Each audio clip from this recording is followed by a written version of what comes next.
Subscribe now and press the bell icon. Never miss an update. السلام علیکم ورحمۃ اللہ وبرکاتہ۔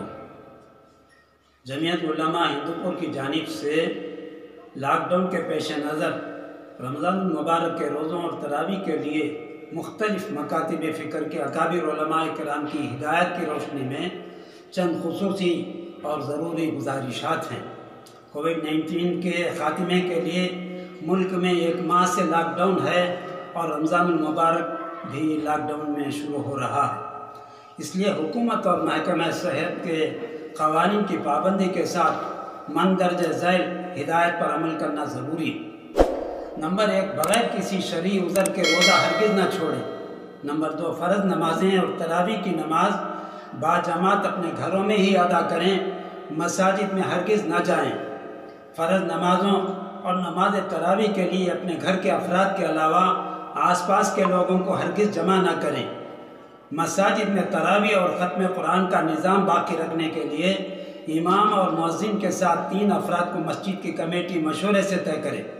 ان کے علاوہ کوئی بھی ہرگز مسجد میں نہ جائیں۔ کل ہمارے وزیر اعلیٰ جناب جگن موہن ریڈی صاحب نے 5 نمازوں کے لیے مائک میں اذان اور امام اور مؤذن کے ساتھ 3 آدمیوں کو مسجد میں نماز کی جماعت کی اجازت دی ہے۔ لاک ڈاؤن کے زمانے میں خصوصاً رمضان المبارک کے ایام میں بلا ضرورت ہرگز نہ گھومیں، باہر نہ جائیں۔ خرید و فروخت کے سلسلے میں حکومتی احکامات کی مکمل پابندی کریں۔ حسب سہولت چند دن کا سودا سلف لا لیں۔ نیز ملک کے جن مقامات پر ریڈ زون اور کرفیو جیسی پابندی اور معاشرتی فاصلاتی لازمی قرار دیا گیا ہے، وہاں گھروں سے ہرگز باہر نہ نکلیں۔ لاک ڈاؤن کے دوران سحری کے اوقات میں لاؤڈ اسپیکر سے جگانے کا نظام ہرگز نہ بنائیں۔ ہاں، مسجد میں مقیم مؤذن ختم سحری اور افطار کا اعلان مساجد سے 1 مرتبہ حسب معمول کر سکتے ہیں۔ کسی بھی قسم کی دعوت یا افطار پارٹیوں سے مکمل پرہیز کریں۔ رمضان کے ایام میں ضرورت مند رشتہ داروں اور پڑوسیوں اور غیر مسلم مستحقین کا بھی بھرپور تعاون کریں۔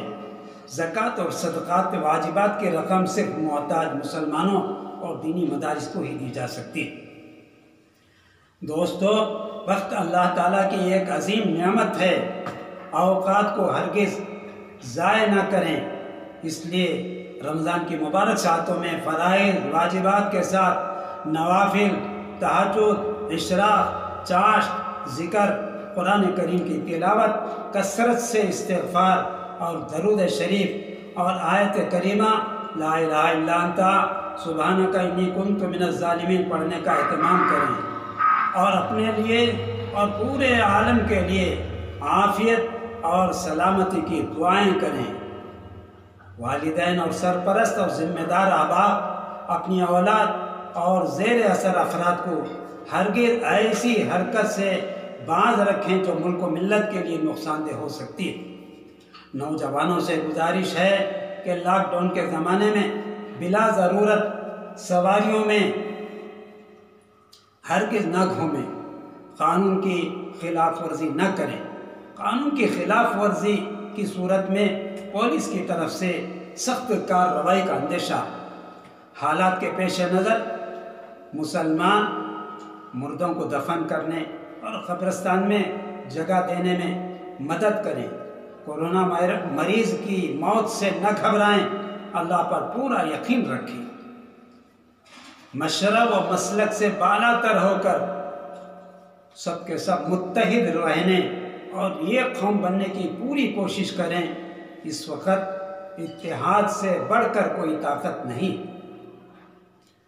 خصوصی گزارش ہے، ہمارے مدارس اسلامیہ دین کی حفاظت کے قلعے ہیں، ملت کا قیمتی سرمایہ ہیں، عظیم خدمات انجام دے رہے ہیں۔ ان کی بقا و حفاظت اسلام کی بقا و حفاظت ہے۔ ان کی بقا و حفاظت کی ذمہ داری ہم سب پر ہے، اس لیے ان کا تعاون جاری رکھیں اور رقم خود ہی پہنچانے کی فکر کریں۔ بینک کے ذریعے سے بھی رقم بھیجی جا سکتی ہے۔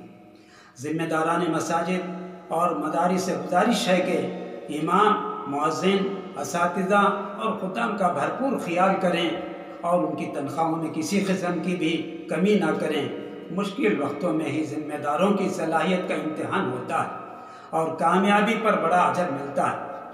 گاؤں اور محلے کے لوگ حسب معمول سالانہ اور ماہانہ اپنی مساجد کا بھی تعاون جاری رکھیں۔ مالدار احباب مزید توجہ دیں۔ دینی اور سماجی ادارے اس وقت مختلف نوعیت سے ماشاءاللہ خدمت کر رہے ہیں، ان کا بھی تعاون کریں۔ جن اداروں اور ٹرسٹوں کے پاس ضرورت سے زیادہ مال ہے اور سہولت ہے، ان کو چاہیے کہ اس موقع پر دل کھول کر آج ضرورت مندوں کی مدد کریں۔ آج امت کا ایک بڑا طبقہ روزی کے معاملے میں بے حد پریشان ہے۔ ہم امید کرتے ہیں کہ آپ جمعیت علماء ہندوپور کی ان گزارشات پر عمل کرتے ہوئے جمعیت علماء ہندوپور کو شکریہ کا موقع دیں گے۔ فقط والسلام، جمعیت علماء ہندوپور۔ السلام علیکم ورحمۃ اللہ وبرکاتہ۔